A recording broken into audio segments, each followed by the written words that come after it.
everybody. Hello. So, my name is April May Webb, And I am Randall Haywood. and together we have a group called Sounds Sounds of of April April and and Randall. Randall. And we're just so excited to be here Yes, speaking with yes, all of you yes. on AVJ. And hmm we kind of just want to talk about a little bit about ourselves and our group hmm and what we have coming up. Yes. So a lot of people always ask us, and say, how did you guys meet? And we go through this whole spiel in our live performances of how we met. And so, long story short, we met in Jersey City at a well-known jazz venue entitled it's in Jersey City. It's entitled Moore's Moore's Lounge. Lounge. Okay, So I right, always got to help exactly. him out to Right. remember. Yes. So Moore's Lounge is where Bernard Harper, he holds court there, teaches the young musicians and We got mentors Ennis them. Williams. How you doing? Brother Yo, Williams, good to see you. yo. So anyway, we sat in on the jam session together, April and I, one Friday evening, and having never met before, having never played before, we just started jamming out at a session together on the bandstand. And after the session, I walk over to April and I say, "Oh man, you sound really nice. I love the way I love your voice, and I love the way we were vibing out on stage." And April says very directly, "Thank you," and turns away. And after standing there for a few more minutes, I say again, "Oh, April, you sound really nice. I really enjoyed what we were doing together, and we were vibing out, and I thought it really sounded really nice, and I really enjoyed playing with you." And April says directly again, "Thank you." And that was the end of our and that was the most of our that was the gist of our encounter, our first encounter, really. So it was kind of like, what happened about 10 months later, or maybe, almost a year later, we didn't connect or communicate until almost a year later, right? Well, let me tell my version, or let me add to Randall's story because he always leaves out things, so I gotta always clean it up. But anyway, so so like Randall was saying, we met at a jam session, and during that time, so I'm originally from Kansas, and Randall's from Florida. So when I decided to move from Kansas to New Jersey to study music, I was really focused and lasered in on trying to immerse myself in the culture and the music and learn. And I knew that this little jazz trumpet player that was coming up to me was not just trying to do music with me. So I wasn't feeling it at the time. But, like Randall said, 10 months later, he reached out, and it was during the holidays. And my birthday is really close to Christmas. It's December 23rd. And I just remember Mhm. getting a random text talking about happy birthday and Merry Christmas. And I was like, oh no. And I was home with my folks at the time in Kansas. And I remember seeing the text. And I always give the credit to my mom because she was like, oh, text him back. Go out with him. Because I was like not feeling it. She was like, go out with him. You're not going to marry him. Well, we did get married. And it's been like one of the best decisions that I think we both have made, I can say. But yeah, so that's kind of how we got together. Let's see who. Gloria Artley. Hi, Miss Gloria. Hey, Mom. We'll talk later. That's Mom. Yeah, and so yeah, it sometimes you never know who you might meet in a jazz club. So that's how we met. Yes. And And then we tell that to other people. You too can find the love of your life. And no, okay. That's enough. But anyway. But yes, so that's basically how we met, and then we formed our group, Sounds of April and Randall. We first started calling it Sounds of A&R, but now we're letting you all know who who we the are, ANR who the is. A&R is. April. A&R has multiple meanings, of course. So particularly April and Randall. And we are really in the business, and we call that sounds because we don't particularly have any particular genre of music that we only do. We love and we're influenced by multiple genres of music and everything from jazz, classical, hip hop, R&B, rhythm and blues, rock, country. So Yeah. we like to take all of these styles of music that we are influenced by, that we love, and incorporate in our And music. thank you, Alicia James May. Love y'all and your music. Keep using your gifts. Thank you so much. Oh And, yes, keep those comments coming. If you have any questions that you want yes, to ask of us, feel free yes. to put it in the chat and Right. we'll answer it if we can, depend on the Yes. question. But Exactly. Yes. but yeah, we like to infuse all different types of music and Hmm. the Hmm. things that we grew up on and all those different things Yes. in our set So, and what how was we your like to background create. in music? So, Speaking of that.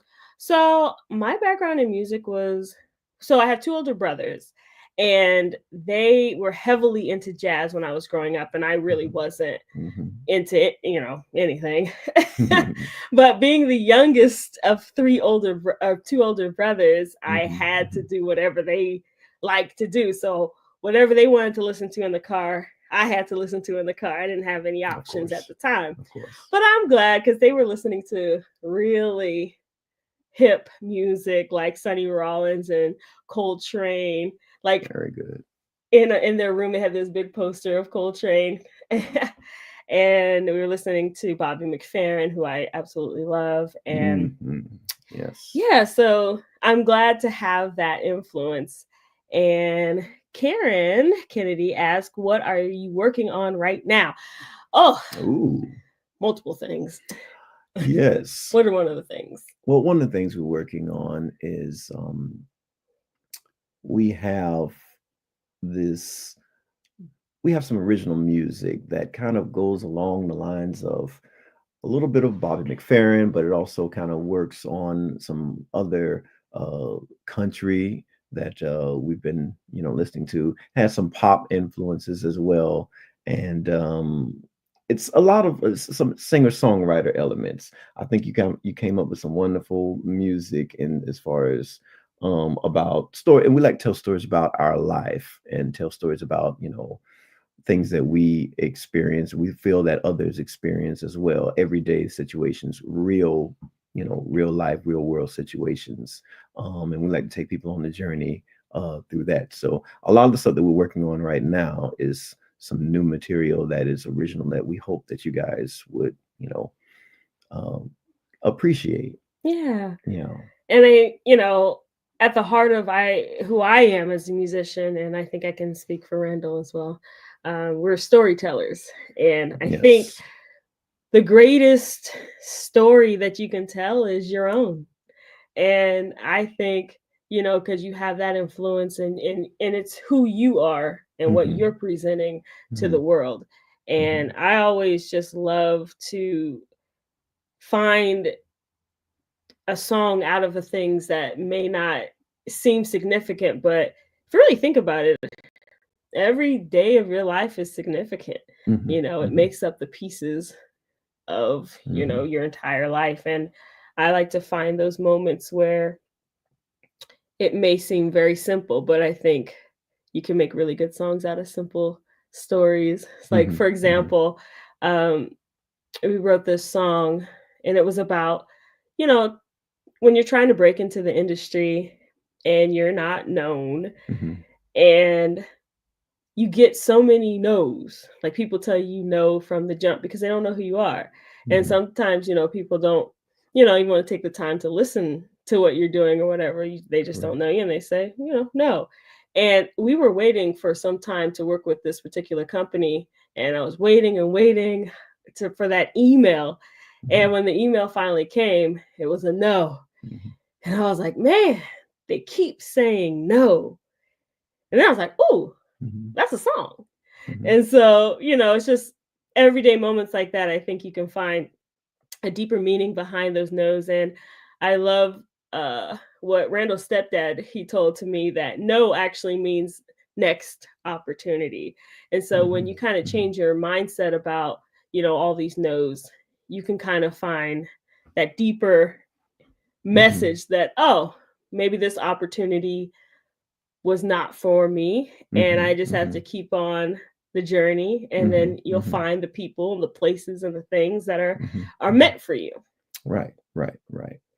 So I think that, and with musically, artistically, we try to put them in multiple genre styles or multiple styles, basically. So we try to basically, yes, no means next opportunity. We try to put them like in maybe a modern jazz style, and sometimes we will hear the music presented in a country style or an R&B kind of style.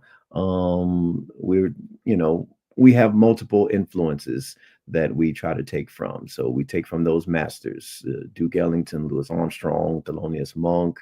We also take from, Quincy Jones, Stevie Wonder. We take a page from everybody. John Lennon, Paul Hmm. McCartney, all of the greats. We try to just take and really help to continue to help the music, or try to evolve and try to um, make some type of you know um, some type of input into the music, and while we're developing our own sound and our own color. And we also take music that is familiar to other people too. Hmm. So we've done some cover stuff. Obviously, we've done some music by Beyonce, and we've done some music by Stevie Wonder, and we've done some music by Paul McCartney, and so we like to take some things that are familiar to everyone, and we're going to continue to do that as well, because you know everyone watches television, everyone watches movies, so we like to take things that we see on television and from movies as well, and put them in our setting as well. Yes, and yes, we'd love. Oh, Alicia James. Yeah, we would love to connect with you. Just shoot us a message on Facebook, and we'll definitely connect. Hmm. And Hmm. Gloria Artley, how will SOAR celebrate Black History Month? Oh, so I mean that leads us to What did we do? our performance at Dizzy's that we have coming up Hmm. February the 21st. Hmm. Sounds of April and Randall will be performing at Jazz at Lincoln Center at Dizzy's. And Hmm. we hope that you all will come out.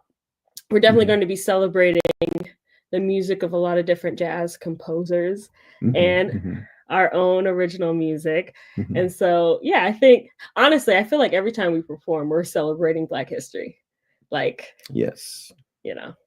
Yes, because you have a song that we are also going to perform. We performed it this weekend when we was in Houston, but you have a song that I really feel that brings a lot of um it's very reflective, but it has a lot of social consciousness to it, man. It's taking a page from Miss Nina Simone in regards of what's happening, what's going on with with a lot of people, but particularly Black Americans. And you have a song that I really, really am looking forward to doing again at Dizzy's. It's called The Skin I'm In. Yeah. Yeah. I actually wrote that like inspired by Nina Simone, Hmm. um, and the way that she would write and tell her messages and her Hmm. stories. So Hmm. it's definitely in mirroring. I tried to at least mirror Nina Simone.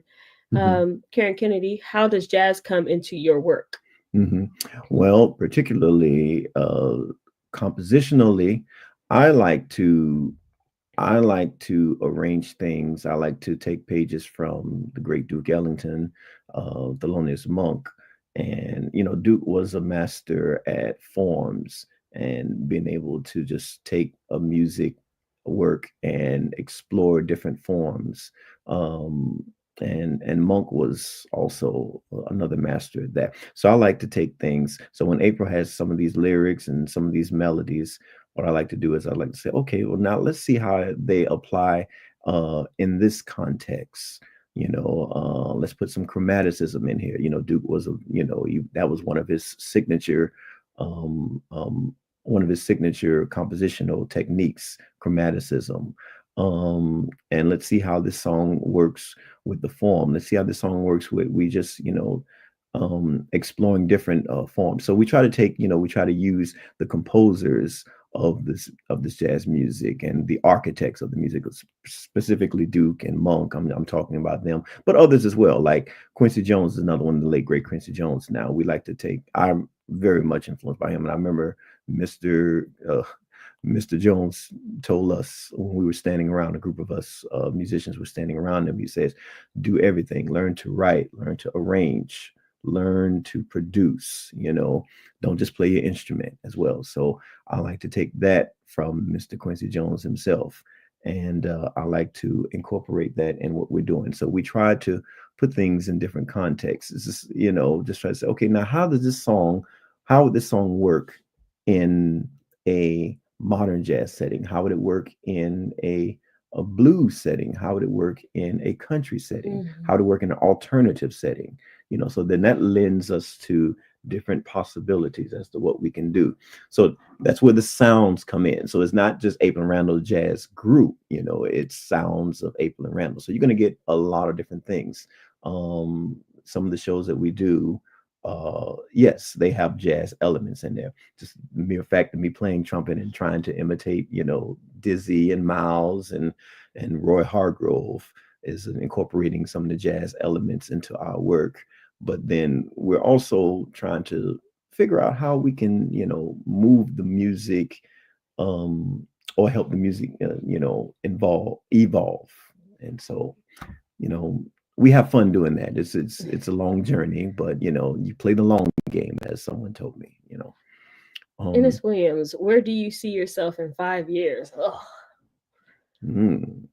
Composing greater, larger works. Yeah, I mean, I feel like I see us continuing doing what we're doing. I think, and that is writing and composing our own material, arranging compositions. And I think it's interesting because it's like you never know where this journey is going to take you. And that's been the thing that I've had to, kind of release myself from, because it's like you want these, things to happen. Like you want to perform in these venues and you want these accolades and you want these sort of things. But at the root of it, I like to perform and I like to write music and I like to connect with people.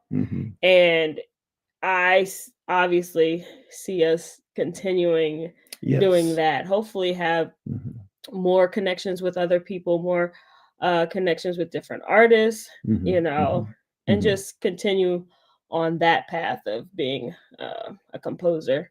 Yes, I agree. The thing that I am learning is to, as I stated before, what Mr. Quincy Jones suggested that we do is, get as good as you can in the field that you're doing. Get as good as you can in composition, get as good as you can in arranging, get as good as you can. And so a lot of that, so in 5 years, I do see ourselves, growing as producers, growing as songwriters, as arrangers, and hopefully it is our desire that you will see that as well, as the public will see. Okay, yeah, they are evolving from this, that they had this, they had this, they have this, and now they're moving to this. Those kind of things. Um, let's see. Yeah. So here recently, Yes. I competed in the Sarah Vaughan International Jazz Vocal Competition. Um, and I end up winning. Don't know Yes. how that happened. But anyway, no, it's just Yeah, been you such worked a very hard long, for that. yeah, Yeah. it's been a long journey. I first Mhm. applied in 2014, and I applied every Mm. year Since. since. And then I got into the finals the first time in 2021, Mhm. and I took second, which I was very happy with taking second place because I worked very hard Mhm. Mhm. during that time too. Mhm. So I was happy with that, and I kind of was just gonna leave it at that, but I got encouraged to try again. Mhm. Um, Miss Gail Boyd, Mhm. she encouraged me to apply again, and I was a little hesitant because competitions are they're hard. Mhm. they're not only difficult, like, you're trying to come up with what you want to do, but like the emotional stress and tolls that competitions take, Yes. it's a lot. And I didn't know if I was up for it, but I went ahead and applied again, and I got into the finals. And this time I wanted to come at a different angle. I wanted to really Mhm. push myself artistically. Mhm. And I remember when I was like trying to come up with the repertoire, like, because we get to perform 3 songs. So each contestant performs 3 songs, and they don't tell you what those songs are. You have your own liberty to choose those selections. And so I knew I wanted to do an original, and I knew I wanted to do something that I hadn't done before. And I Mhm. Mhm. was walking around in our house, and Randall was listening to Coltrane, but he was listening to, Performed by. yes, he was listening to Stevie Wonder performing Coltrane Giant Steps. And when I heard the song, I was like, that's it. Mhm. That's the song I gotta do. Mhm. And I was telling Randall, I was like, I want to do Giant Steps. And Randall was like, oh, I don't know. Like, I was like, well, now we gonna do it. I said, it's either gonna go well or it's not, but we gonna sure enough try. Mhm. And, I asked Randall to coach me, Mhm. because if y'all know anything about Randall, he is very meticulous about this music. Mhm. It's not I mean, it is a game, but it's not a game for him. Yeah, right. Like, He's passionate, he's, just like yes, other musicians. Everybody's. very passionate. So I knew, I was like, all right. And he gave it to me straight, no chaser. Oh, there you go. Yes, yes. So when we were, practicing, and we had our schedules of sessions and stuff, man, it was tough. Mhm. And at one point I tried to fire him as my coach. I did. Yeah. But he was like, no, you asked for this, and this is what you're gonna get. And Yes. that tough love ended up paying off. So Mhm. the selections that I end up doing was, I started with Coltrane, I started with Giant Steps, and then I did Round Midnight, Thelonious Monk, and then I ended with an original composition called Cottonwood Tree. Mhm. And, you know, it ended up working out. It was a lot of factors that were going on the stage, off the stage, Mhm. that Mhm. Yeah. was very hard. It was hard. Yeah. A Mhm. competition, but somehow, you know, we were able to get through it, and I was just very humbled and grateful that I end up winning. Yeah, So, you and showed a lot of poise and a lot of resilience in the midst of, these things happen, things that you don't expect, or sometimes you think you expect them, but then when they actually do, the unexpected does happen, and you're like, oh man, how do I continue on? How do I persevere? yeah. So, but you worked really hard, and I was very proud of you because the music that you did in itself, just the fact that you wanted to tackle such tremendously difficult work, such as Coltrane's Giant Steps. It was a work that was ahead of its time in its conception, in 1959, and then Round Midnight, which is a work that in its time was light years ahead of everybody. So the fact that you wanted to do that and that you did spend the time to do that, that shows that you have that desire, and that you want it, and you were passionate about it, and you took that hard work. That's the same thing we learned from T.S. Monk. Mr. Thelonious Monk III would tell us stories, and one of the stories he told us is that Coltrane used to sit in his father's house and work on a melody, whether it was, Twinkle Twinkle, whatever like that, what he worked on a melody for hours, slowly, over and over and over and over again. So we hear this all the time. Charlie Parker basically sacrificed almost 4 years of his life just practicing. So anyway, very proud of your work that you did there. It was well deserved. What's coming down the path? Oh, by the way, shout out to Miss Gail Boyd and Miss Karen Kennedy. Okay, these are two ladies that are on the paint, they are doing it, and they are very much, they're showing us the ropes. They are, Yes. So teaching us and educating us along the way, and we are now. we have signed with their management company, Vanguard Arts. So we not only have one, but we got two managers, and we're so excited to be working Yes. with them. And we're already seeing the results of when you put a team together that really sees your vision and is in the interest of building you up, what can Yes. happen. And Yes. so we're just so thrilled and excited to be a Yes. part of the Vanguard Arts team, which is Karen Kennedy and Gail Boyd. So Yes. that's some. Shout out to them, because they have been just tremendous, and they're very instrumental in, in developing us, and showing us the ropes, and, just bringing us in. And they really do, they look out, they look out for young artists. They look out for us, so. And so we have to just give them their props. We thank them for the hard work that they're continuously doing. Yeah, and then What's coming down the yes, pike I in terms remember of Ennis recording. Williams. Yes, I remember meeting you at Aromas, and Mhm. I remember Oh, us yes. having that conversation. So I love it. You spoke life into both of us. So thank Mhm. you so much for your encouragement. Thank you so much. Yes. Yes. Yes, man. So like I mentioned before, we're making our debut at Jazz Dizzy's. at Lincoln Center, Mhm. Dizzy's Coca-Cola Club, as headliners. So we perform there as sidemen Correct. and women. Yes. But this Correct. is our first time when you see sounds of April and Randall on the marquee. So Yes. Yes. we Very also excited about that. have Yayoi Ikawa on Mhm. piano. We Yes. have Jacob Webb on bass, Yes. my older brother.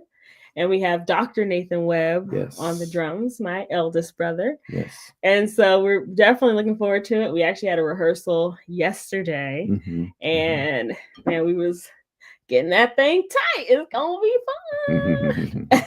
Yes. So we have some new works that we're going to present to you guys at Dizzy's, and these will be new recordings that we will give you along the way too. Brand new recordings of brand new music, and we're very excited. We're going to do some works or some music from our recording, questions left unanswered, and we probably have some works from our first modern jazz record, Sounds of A&R. But we have, yes, so we're going to take some from the past, and we have works that we're going to do in the future as well. So we're very excited about that. So be on the lookout for some singles that we're going to be presenting, and we'll give you a taste of that, at Dizzy's, at the Dizzy's Club, which I think you guys will really enjoy. So Yeah, it's good to see you, Larry Sassman. How are you? yo, And yeah, yes. Ennis Dennis, Ennis Dizzy's is the spot. Yes. And also too, yes, we have another performance that we're going to be doing later on down the line too. Speaking of things that are coming down the pike, we have a live performance where we'll be opening for the legendary Mr. Gregory Porter, and Yeah. April as. So we're going to be performing. It's a part of the North to Shore Festival. Mhm, mhm. And like Randall said, we're going to be opening for Mr. Gregory Porter at NJ Pack, and that is June the 29th. Yes. So we're We are definitely very, excited for that. So yes. definitely check out our website, soundsofandr.com, spell it all out, and you can get all that information on that. So yeah, Mhm. so many things that we have coming Yes. up. It's like Yes. it feels just so exciting. Yes. A lot of hard work. Like we built this group in 2014, so it's Mhm. been over a decade now of us in our collaborative efforts, and Mhm. Mhm. Mhm. starting to see some things open up, some doors opening up for us. Yes. So And we're very happy about it, very pleased, and very honored and privileged. yeah, but this Friday we're gonna be at Dizzy's, Dizzy's. and we hope to see you all there. It's gonna be a fun time. We're gonna be rocking it. Yes. Thank you guys so much. Yeah, thanks for having us. Thank you Yes. so much.